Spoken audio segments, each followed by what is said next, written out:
En tant que les futurs dirigeants de notre continent, nous devons apprendre par les erreurs commises, mauvaises décisions prises et des mauvais accords signés avec les colonisateurs qui nous maintiennent dans la pauvreté. À titre d'exemple, toutes ces entreprises monopoles internationales plantées dans nos pays qui bloquent d'autres entreprises du même secteur d'opérer sur le même territoire. Pour nous, les Africains, c'est un grand avantage d'accueillir d'autres entreprises car ces entreprises peuvent recruter cette jeunesse qui fuit le continent vers l'Occident. L'Afrique est un continent qui ne connaît que la concurrence au niveau des petites entreprises, des boutiques, restaurants, qui ne peuvent pas contribuer grand-chose au développement du continent. Il est temps de revoir les systèmes gouvernementaux de nos pays africains, les accords signés avec les colonisateurs qui nous maintiennent dans la boue. Aujourd'hui, j'ai un grand plaisir, honneur de vous parler d'un Africain de la race, de l'esprit et de l'âme. La plupart d'entre nous avons intégré que nous sommes moins intelligents que le blanc. Nos sœurs et nos mamans ont intégré le fait que les perruques, les moumoutes, longues et blanches, étaient plus beaux que leurs cheveux naturels. Il est venu le moment de sortir de cet obscurantisme. Il est venu le moment pour une jeunesse désormais bien formée et ouverte sur le monde d'élaborer le narratif des Africains, de raconter notre histoire, de magnifier nos valeurs, de vulgariser notre savoir, notre conception de la vie. Bref, de récupérer la parole qui nous a été arrachée et de parler de nous, sans complexe, avec fierté.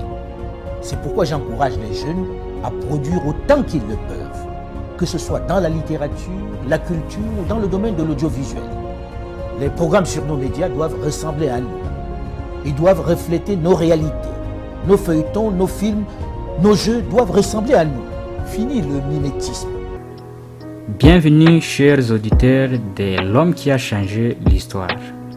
C'est toujours un grand plaisir de m'adresser à vous. Je m'appelle Siwo Manabujambi John. Nul n'a le droit d'effacer une page de l'histoire d'un peuple, car un peuple sans histoire est un monde sans âme, dit Ali Foka. Ali Foka est né le 22 juillet 1962 au Cameroun. Il est camerounais. À l'âge de 16 ans, il est parti en France pour poursuivre ses études de journalisme et de la science politique. Après ses études, il a commencé à travailler comme un journaliste à la Radio France Internationale, communément appelée RFI, où il a connu d'énormes succès. Il fait partie des grands et meilleurs défenseurs de la souveraineté africaine.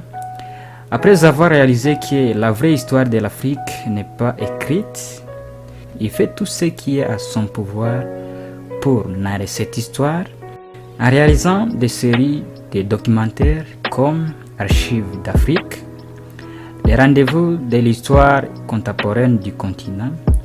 Il fait aussi des débats africains sur les questions économiques, politiques, culturelles et sociales. Qu'est-ce qui fait Ali Foka le meilleur journaliste africain? Jusqu'à présent, il compte plus de 12 prix. Après seulement 2 ans de sa carrière, il a été récompensé comme le meilleur journaliste africain, c'était en 1909.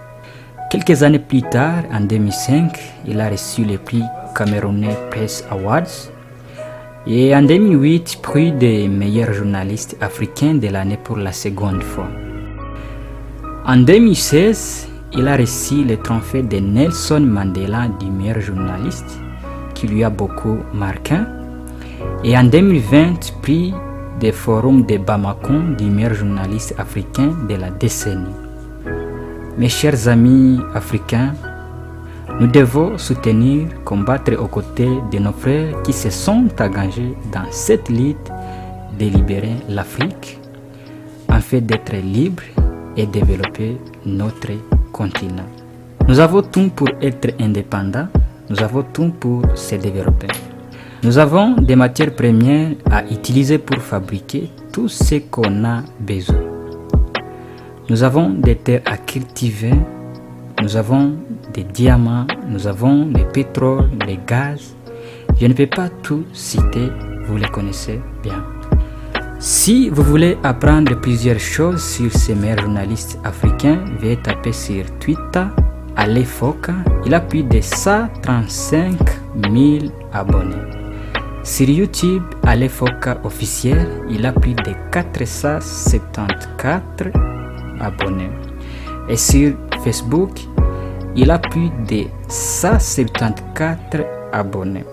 Que Dieu bénisse Ali Foka, que Dieu bénisse les défenseurs de la souveraineté africaine, que Dieu bénisse les Africains, que Dieu bénisse les amis de l'Afrique.